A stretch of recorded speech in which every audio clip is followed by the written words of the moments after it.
Now the chief priest said, Are these things so? Now he averred, Men, brethren, and fathers, hear! The God of glory was seen by our father Abraham, being in Mesopotamia, before he dwelt in Charan, and said to him, Come out of your land and from your relationship, and come hither into the land which I would be showing to you. Then, coming out of the land of the Chaldeans, he dwells in Charan, and thence, after the death of his father, he exiles him into this land in which you are now dwelling, and he does not give him any allotment to enjoy in it, nor even a platform for a foot, and he promises to give it to him for a tenure and to his seed after him, there being no child of his. Yet God speaks thus, that his seed shall be a sojourner in an alien land, and they shall enslave it and ill-treat it 400 years. And the nation for whichsoever they should be slaving shall I judge, said God. And after these things they shall be coming out, and offering divine service to me in this place.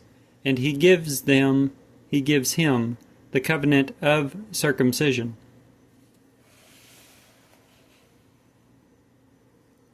And thus he begets Yitzhak, and circumcised him on the 8th day, and Yitzhak Yaakov, and Yaakov the 12 patriarchs.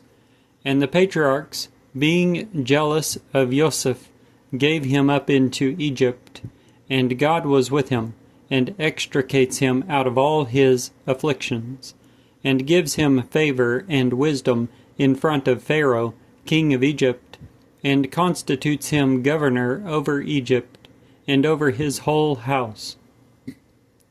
Now a famine came on the whole of Egypt, and Canaan, and the affliction was great, and our fathers found no provender. Now Yaakov, hearing that there are stores of grain in Egypt, delegates our fathers first, and in the second time Joseph is made renown to his brethren. And Joseph's race became apparent to Pharaoh. Now Joseph, dispatching them, calls for Yaakov his father, and the entire relationship among 75 soils. And Yaakov descended into Egypt, and he deceases, he and our fathers, and they were transferred to Shechem, and placed in the tomb which Abraham purchases for a price in silver from the sons of Hamor in Shechem. Now, as the time of the promise which God avows to Abraham drew near, the people grow and were multiplied in Egypt, until a different king rose over Egypt, who had not been acquainted with Joseph. This one, dealing astutely with our race, ill-treats the fathers, causing their babes to be exposed, that they should not live.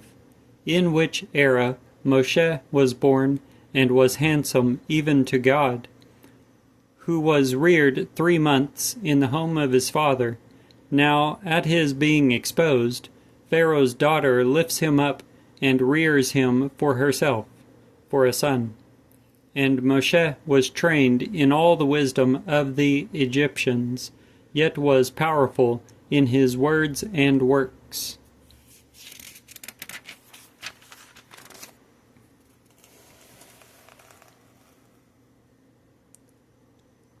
Now as his 40-year time was completed, it came on his heart to visit his brethren, the sons of Israel, and perceiving someone being injured, he succors him, and does the avenging of he who is harried, smiting the Egyptian. Now he inferred that his brethren understood that God, through his hand, is giving salvation to them. Yet they do not understand. Besides, on the ensuing day, he was seen by them as they are fighting, and he interceded with them for peace, saying, Men, brethren are you? Why is it that you are injuring one another? Yet he who is injuring his associate thrusts him away, saying, Who constitutes you a chief and a justice over us? You do not want to dispatch me in the manner you dispatched the Egyptian yesterday? Now Moshe fled at this word, and became a sojourner in the land of Midian, where he begets 2 sons. And at the completion of 40 years, a messenger was seen by him in the wilderness of Mount Sinai, in the flame of a thorn bush fire. Now Moshe, perceiving it, marvels at the vision. Yet at his approaching to consider it, the voice of the Lord came, I am the God of your fathers, the God of Abraham and Yitzhak and Yaakov. Now Moshe, coming to be in a tremor, dared not consider it. Now the Lord said to him, Loose the sandals from your feet, for the place on which you stand is holy land. In perceiving, I perceived the ill treatment of my people, who are in Egypt, and their groaning I hear. And I descended to extricate them.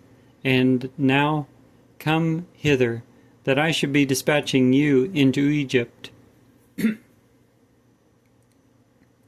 This Moshe, whom they disown, saying, Who constitutes you a chief and a justice over us? This one has God commissioned to be a chief as well as a redeemer, a justice, with the hand of the messenger who was seen by him in the thorn bush. This man led them out, doing miracles and signs in the land of Egypt, and in the Red Sea, and in the wilderness 40 years. This is the Moshe who says to the sons of Israel, A prophet will God be raising up to you from among your brethren, as me.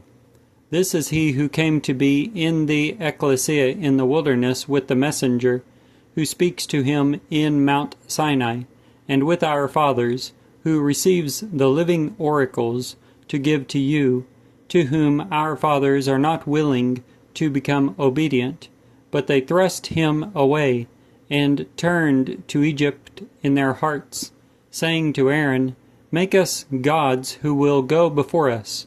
For this Moshe, the man who led us out of the land of Egypt, we are not aware what became of him.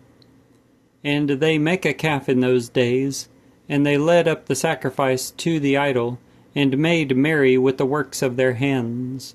Now God turns, and gives them up to be offering divine service to the host of heaven, according as it is written in the scroll of the prophets. Do you not offer me slain victims and sacrifices 40 years in the wilderness, house of Israel? And you took up the tabernacle of Moloch and the constellation of your god Raphan, the models which you make to worship them. And I shall be exiling you beyond Babylon. The tabernacle of the testimony was with our fathers in the wilderness, according as he prescribes, who speaks to Moshe to make it according to the model which he has seen, which also our fathers who succeed him, with Yeshua, led into the tenure of the nations, whom God thrusts out from the face of our fathers, till the days of David, who found favor before God, and he requests that he may find a tabernacle for the God of Yaakov. Yet Shlomo builds him a house.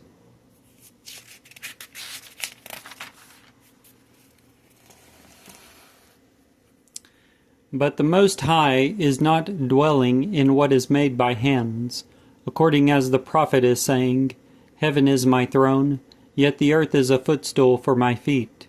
What kind of house shall be built for me? The Lord is saying, Or what is the place of my stopping?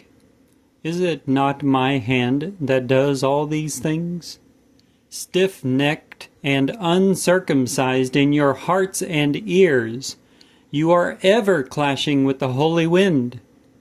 As your fathers, you also. Which of the prophets do not your fathers persecute? And they kill those who announced before concerning the coming of the Just One, of whom now you became the traitors and murderers, who got the law for a mandate of messengers and do not maintain it. Now, hearing these things, they were harrowed in their hearts, and gnashed their teeth at him. Now, possessing the fullness of faith and holy wind, looking intently into heaven, he perceived the glory of God and Yeshua standing at the right hand of God, and said, Lo, I am beholding the heavens opened up, and the Son of Mankind is standing at the right hand of God. Now crying with a loud voice, they pressed their ears, and rushed on him with one accord, and casting him outside of the city, they pelted him with stones. And the witnesses put off their garments at the feet of a young man called Saul. And they pelted Stephen with stones, while he is invoking and saying, Lord Yeshua, receive my breath. Now kneeling, he cries with a loud voice, Lord, you should not stand against them this sin. And saying this, he was put to repose. The Book of Acts, chapter 7.